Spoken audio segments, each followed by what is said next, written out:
রামু শিল্পকলা একাডেমির মিলনায়তনে ৬ জুন সকাল ১০টায় কোমলমতি খেলাঘর আসর রবীন্দ্র নজরুল জয়ন্তী উদযাপন করেছে।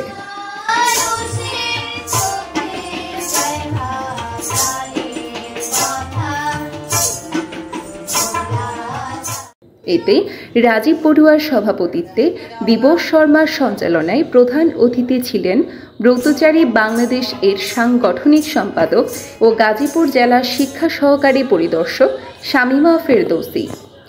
বিশেষ অতিথি ছিলেন শাহজাদি রোমেনা পাবরি, সুরমি পাল, নিলয় বড়ুয়া, সুমা চৌধুরী, নিউটন বড়ুয়া, সুমি বড়ুয়া, মুক্তি Chowdhury, Liza Barua.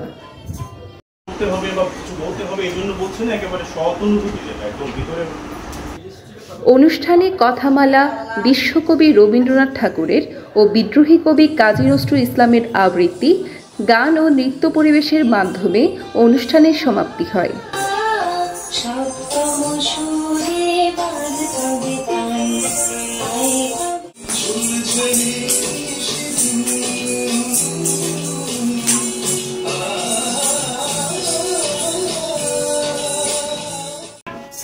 News desk, CCN।